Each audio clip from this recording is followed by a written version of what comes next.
যে দয়াল নবী দুনিয়া থেকে বিদায় নেওয়ার আগে মাওলায়েত রাখি গেছেন। সুন্দর বলেন সবাই। কি রাখি গেছেন? মাওলায়েতটা কি? এই মাওলায়েতের দায়িত্বটা কি? স্বয়ং খোদার রবের যত সৃষ্টি আছে সকল কিছুর দায়িত্বটা বার দিয়ে গেছেন কাকে? মাওলা আলীকে। কাকে দিয়ে গেছেন? তাহলে এখন খেলাফত দিছে কে? প্রশ্ন আসে না? আমাদের এই দেশে এই মাওলায়েত সম্পর্কে আমরা কেউ ধারণাই করি না, শুধু খেলাফত লইয়া। আর সবচেয়ে আশ্চর্যের বিষয় হলো আমাদের কিছু আওলাদ ফিরো খেলাফত লইয়া ব্যস্ত আছে। এই খেলাফতের প্রচলন করছে এই রাসূলকে না মেনে।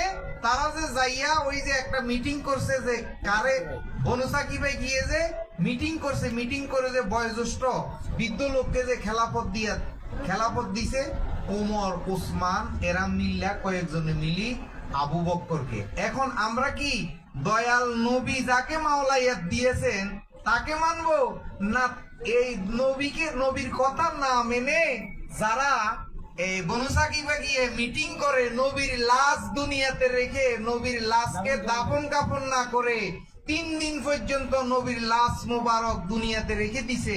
শুধু ওরা কারে খেলাফত দিবে? ভোটে নির্বাচন। বনু সাকিবাত গিয়ে তারা নির্বাচন করছে, ভোট করছে, মিটিং করছে, 3 দিন করে তারা সিদ্ধান্ত নিয়ে একজনকে খেলাফত দিছে। কি দিছে? কারা সিদ্ধান্ত নিয়ে? গোলামে, চাকরে, বদিল্লায়, কর্মচারীরা মিলে একজন ম্যানেজার ঠিক করছে। আর মালিক দুনিয়ার থেকে শেষ নিঃশ্বাস ত্যাগের পূর্বে তিনি কাদিরে খুমে বিজয় হজের বাসনে হাজার হাজার মানুষের সামনে ডেকে বলছে, আমি যার মাওলা আলী তার মাওলা, আমি যার অভিভাবক আলী তার। এখন আমরা কি নবীর কথা মানবেন নাকি ওই যে কর্মচারীরা সিদ্ধান্ত নিয়ে যারা রাজা বানাইছে তারা মানবেন? নবীর কথা মানবো। তাইলে আমার আজ যিনি প্রশ্ন করেছেন উনি জবাব পেয়েছেন কিনা আমাদেরকে জানাবেন। তবে আপনারা যদি এই সম্পর্কে আরো দলিল পেতে চান ইনশাল্লাহ আমরা দিতে পারবো। তবে 100% নবী যাকে মাওলা বলে গেছে তিনি মাওলা। সুন্দর সুন্দর। নবী যাকে দিয়ে গেছেন আমরা তিনাকে মানি, তিনাকেই মানবো, তিনাকে ভালোবাসবো।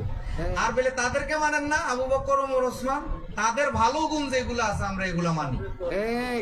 তাদের ভালো গুণ যেগুলো আছে, কিন্তু তারা যে পরে নবী দুনিয়ার থেকে বিদায় নেওয়ার পরে তারা যে সিদ্ধান্ত গুলা নিয়েছে নবীর কথা অ্যাবাউট করে, ভাইলোট করে, নবীকে ওভারটেক করে, আমরা তা মানি না। সুন্দর সুন্দর সুন্দর।